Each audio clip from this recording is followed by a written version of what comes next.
Hello दोस्तों, मैंने पिछले वीडियो में मैंने बताया था कि किस तरीके से आप जन सुनवाई पोर्टल पर अपना रजिस्ट्रेशन करा सकते हैं अगर आप यूपी से बाहर हैं और वापस अपने प्रदेश में आना चाहते हैं, या अगर आप यूपी में हैं और आप वापस यूपी से अपने प्रदेश में जाना चाहते हैं।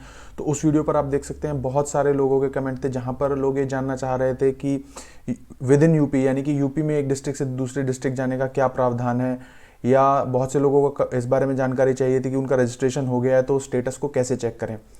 तो सबसे पहले मैं आपको बता देता हूं कि किस तरीके से आप अगर यूपी के ही एक ज़िले से दूसरे ज़िले में जाना चाहते हैं तो उसके लिए क्या प्रावधान है और किस तरीके से आप उसको कर सकते हैं। उसके बाद मैं आपको स्टेटस से रिलेटेड जो जन सुनवाई पोर्टल पे बात है उसके बारे में बताऊंगा। तो सबसे पहले मैं आपको बता दूं कि ये जो जानकारी मैं आपको दे रहा हूं ये सरकार की तरफ से दी गई जानकारी है। ये ऐसा नहीं है कि मतलब कि कुछ लोग कमेंट में लिख देते हैं कि ऐसा सही है नहीं है।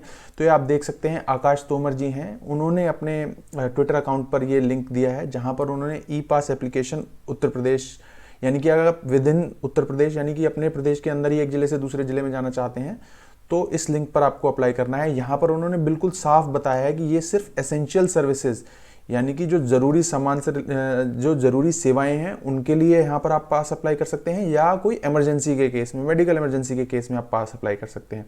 उसके अलावा किसी भी केस में आप ये पास अप्लाई नहीं करेंगे क्योंकि वो रिजेक्ट हो जाएगा, पहली बात। दूसरी बात, वो एक तरीके से गलत भी है क्योंकि अभी जो परिस्थिति है, ऐसी परिस्थिति में एक इसको सुविधा की तरह ही इस्तेमाल करें, इसका गलत इस्तेमाल ना करें। यानी कि अगर आपको वाकई में कोई मेडिकल इमरजेंसी या कोई और इमरजेंसी है तो ही आप ई पास के लिए अप्लाई करें, या आप एसेंशियल सर्विसेज का पार्ट हैं तो आप ई पास के लिए अप्लाई करें, अदरवाइज ना करें। ये कानूनी तौर पर भी गलत है, साथ ही साथ एक इंसान के तौर पर भी बिना मतलब कि आप सिस्टम पर बोझ ना बनाएं।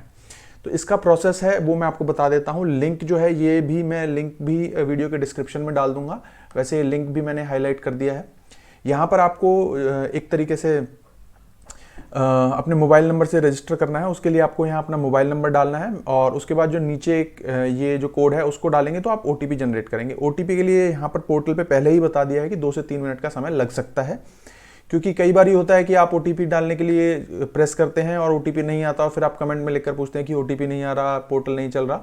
तो आपको थोड़ी देर वेट करना है, ठीक है।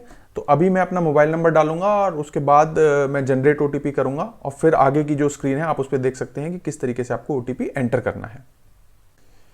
जब आप ओटीपी के लिए प्रेस करेंगे तो इस तरीके से आपके पास स्क्रीन आ जाएगी और आपके पास यूपी गवर्नमेंट से एक ओटीपी आ जाएगा, वो यहाँ आपको एंटर करना है।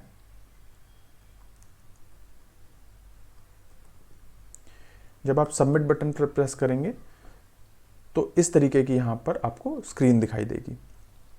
अब यहाँ पर आपको मैं बता दूं कुछ चीज़ों का जिनका ध्यान रखना है। जिन भी फील्ड्स के ऊपर, यानी जिन जिन जगह पे आपको वैल्यू डालनी है और ये एस्ट्रिक्स का साइन है जो मैंने हाईलाइट किया है, वो ज़रूरी आपको वहाँ पर वैल्यू डालनी पड़ेगी। और जैसा मैंने बताया कि ये जो है एक तरीके से ई पास की जो सुविधा है ये कुछ स्पेशल कंडीशन में ही मिल रही है, जैसे कि अगर कोई मेडिकल इमरजेंसी है तो उसी के लिए आप इसका इस्तेमाल करें। और ऐसा नहीं है कि आप घूमने के लिए या बिना मतलब के यहाँ पर जाकर रिक्वेस्ट डाल दें और फिर इधर उधर, इस तरीके से आप इसका गलत इस्तेमाल ना करें। यहाँ पर आपको अपनी डेट ऑफ बर्थ, जेंडर, अपना एड्रेस, आपको विद इन डिस्ट्रिक्ट चाहिए, यानी कि आपको अपने डिस्ट्रिक्ट के अंदर ई पास चाहिए या क्रॉस डिस्ट्रिक्ट चाहिए, वो आपको यहाँ पर सेलेक्ट करना है। आप यहाँ पर देख सकते हैं। उसके बाद तहसील आपको सेलेक्ट करनी है। आप एक ऑर्गेनाइजेशन यानी कि अपनी कंपनी के लिए पास कर रहे हैं, क्योंकि अगर आप हो सकता है एसेंशियल सर्विसेज का पार्ट हो, या आप खुद के लिए कर रहे हैं। सर्विस टाइप जो है वो आपको, जैसे अगर यहाँ आप सेल्फ करेंगे तो यहाँ पर आप देख सकते हैं सेल्फ में सिर्फ स्वास्थ्य सेवाओं से रिलेटेड ही आ रहा है, और अगर आप ऑर्गेनाइजेशन करेंगे तो यहाँ पर आप देख सकते हैं कि एसेंशियल सर्विसेज आ रही हैं, यानी कि जनरल स्टोर, डेयरी प्लांट, इस तरीके से। तो आपको यहाँ पर ये सेलेक्ट करना है कि आप किसके लिए कर रहे हैं। अगर आप ऑर्गेनाइजेशन करते हैं तो आपको ऑर्गेनाइजेशन का नेम और बाकी सर्विस, क्या आप सर्विस प्रोवाइड करते हैं, वो सारी जानकारी देनी होगी।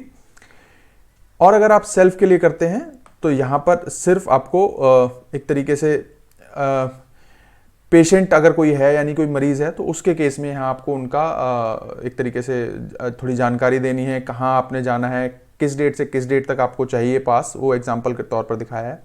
आईडी प्रूफ आपको यहाँ पर सबमिट करना पड़ेगा कि आपके पास पैन कार्ड, वोटर, आधार कार्ड में से कुछ भी है तो वो आप यहाँ कर सकते हैं। साथ ही साथ आपको अपना आईडी प्रूफ एक इमेज यानी एक फ़ोटो लेकर भी अपलोड करनी पड़ेगी। आप अपने फ़ोन से चाहे तो फ़ोटो ले सकते हैं, बस ये ध्यान रहे फ़ोटो का साइज़ 200 KB से कम हो, अदरवाइज़ वो अपलोड नहीं होगी, आपको एरर आएगा और आप फिर परेशान होंगे। आपको अपना फ़ोटो भी अपलोड करना होगा, ये भी आप ध्यान रखिए। आपका फ़ोटो भी 100 KB के कम होना चाहिए। ये आप फोटो पर राइट क्लिक कर उसका साइज देख सकते हैं। साथ ही साथ आपका फोटो भी क्लियर होना चाहिए, ऐसा नहीं हो कि आपका फोटो साफ नहीं है तो भी आपकी एप्लीकेशन रिजेक्ट हो सकती है। उसके बाद आपको यहाँ पर अपना जो है मेडिकल जो डॉक्यूमेंट है या डॉक्टर का प्रिस्क्रिप्शन है और वो अपलोड करना है। उसका साइज भी 200 KB से ज़्यादा नहीं होना चाहिए। अगर ये सारी चीज़ें जब आप भर लेते हैं उसके बाद आप इसको सबमिट करेंगे और उसके बाद सरकार आपको ई पास दे सकती है। ये सब करने के बाद भी गारंटी नहीं है कि आपको ई पास मिले, लेकिन हो सकता है इसके बाद आपको ई पास मिल जाए। तो इस तरीके से आप विद इन एक तरीके से जो है उत्तर प्रदेश, यानी कि उत्तर प्रदेश में एक जिले से दूसरे जिले, वो भी सिर्फ मेडिकल कंडीशन में या एसेंशियल सर्विसेज के केस में आप पास बनवा सकते हैं। मैं फिर दोहरा देता हूं, ये सरकारी सर्विस है, इसका गलत इस्तेमाल ना करें, आपके ऊपर कानूनी कार्रवाई भी हो सकती है गलत इस्तेमाल करने पर। साथ ही साथ एसेंशियल सर्विसेज के लिए भी आपको पूरी जानकारी देनी होगी। अब बात कर लेते हैं दूसरी जो जन सुनवाई पोर्टल पर। यहाँ पर हम यूपी से बाहर अगर कोई अपने गृह राज्य जाना चाहता है या बाहर के किसी राज्य से अपने गृह राज्य उत्तर प्रदेश में वापस आना चाहता है, तो जब आप रजिस्ट्रेशन करते हैं तो बहुत से लोग मुझे बोलते हैं कि उसका स्टेटस कैसे देखे। तो एज सच यहाँ पर स्टेटस के लिए कोई ऑप्शन अभी नहीं है। दूसरा, कई लोग बोलते हैं कि उन्हें अधिकारी लॉगिन दिख रहा है, तो वो भी गलत है। यहाँ पर प्रवासी पंजीकरण में आपको जाना है। मैं आपको दोनों लिंक ओपन करके दिखा देता हूँ। जो लोग बोलते हैं कि नहीं ये ओपन नहीं हो रहा है, तो इस तरीके से ये आप देख सकते हैं। यहाँ पर आपका ये लिंक अलग से ओपन हो जाएगा। यहाँ पर आपसे कोई भी एक तरीके से अधिकारी लॉगिन एक अलग चीज़ है। यहाँ से आप अधिकारी लॉगिन में आपको जाना भी नहीं है, आपको सिर्फ मोबाइल और OTP के बेस पे आपको रजिस्ट्रेशन अपना करना है। ये देखिए इस तरीके से आप ये देखिए यहाँ पर आराम से एक OTP के माध्यम से आप रजिस्टर कर सकते हैं, कोई अधिकारी लॉगिन नहीं है। मैं उम्मीद करता हूं दोस्तों इस वीडियो के माध्यम से मैं आपके सवालों के जवाब दे पाया हूं। साथ ही साथ अगर ये वीडियो आपको अच्छा लगा है तो प्लीज़ इस वीडियो को लाइक कीजिए, मेरे चैनल को सब्सक्राइब कीजिए। साथ ही साथ अगर आपका कोई सुझाव है या सवाल है तो आप कमेंट सेक्शन में लिखकर मुझे बता सकते हैं।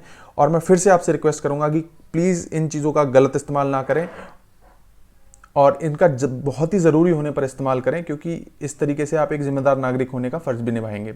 धन्यवाद दोस्तों, जय हिंद।